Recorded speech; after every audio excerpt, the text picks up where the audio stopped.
பிரசித்தி பெற்ற தஞ்சை புன்னைநல்லூர் மாரியம்மன் கோயில் குடமுழுக்கு விழாவையொட்டி 18 கிராமங்களைச் சேர்ந்த 5000த்திற்கும் மேற்பட்டோர் புனித நீர் எடுத்து ஊர்வலமாக சென்றனர். கூடுதல் தகவல்களுடன் இணைகிறார் செய்தியாளர் ராஜசேகரன். விரிவான தகவல். தஞ்சாவூர் புன்னைநல்லூர் மாரியம்மன் கோயில் தமிழகத்தில் மிகவும் பிரசித்தி பெற்ற அம்மன் கோயிலாகும்.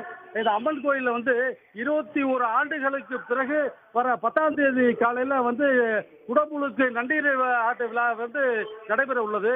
அதற்காக இந்த கோயில் கோபுரங்கள் அனைத்தும் புனரமைக்கப்பட்டு யாகசாலை எல்லாம் பிரம்மாண்டமான அரண்மனை போல உள்ள இது யாகசாலை எல்லாம் அமைக்கப்பட்டு மிக விமர்சையா கும்பாபிஷேகம் நடைபெற உள்ளது.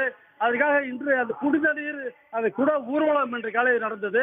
இதுல யானை மேல் புனித நீர் எடுத்து யானை முன் செல்ல கும்மியாட்டம், முளைப்பாரி ஊர்வலம், சீர்வரிசை என 5000த்துக்கு மேற்பட்ட பெண்கள் ஆண்கள் உள்ளிட்டோர் கிட்டத்தட்ட ஒரு 5 கிலோமீட்டர் இங்க இந்த வடவாத்தங்கரையிலேருந்து அந்த புனித நீரை எடுத்துட்டு இல்ல தாழ் தப்பட்டை முழுக குதிரை ஆட்டம், கும்பியாட்டம், கோலாட்டத்துடன் புன்னைநல்லூர்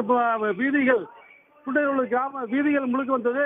இதுல மொத்தம் 18 கிராமத்தை சேர்ந்த 5000த்துக்கு மேற்பட்ட பெண்கள் இப்ப காலையிலே எல்லாம் விரதம் இருந்து எல்லாம் முளைப்பாறையை எடுத்துட்டு வந்தோம். சீர வரிசைகள், தேங்காய், பழம், பூ, அனைத்து வகை பழ வகைகள் எல்லாம் எல்லாமே சீர்வரிசை எல்லாம் எடுத்துட்டு ஊர்வலமா வர்றாங்க. இப்ப இன்னைக்கு இந்த புனிதை கூட எடுத்துட்டு வந்தோன்னா இன்று மாலை யாகசாலை பூஜை நடைபெறுவது.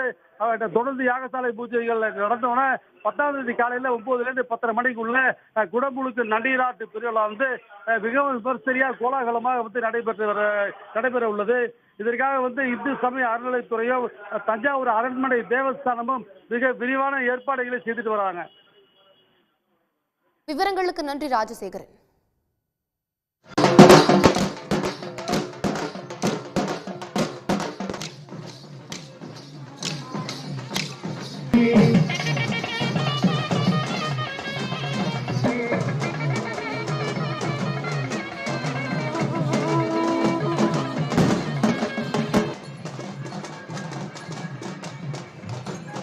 உடனுக்குடன் செய்திகளை தெரிந்து கொள்ள சன் நியூஸ் பெல் ஐகானை கிளிக் பண்ணுங்க.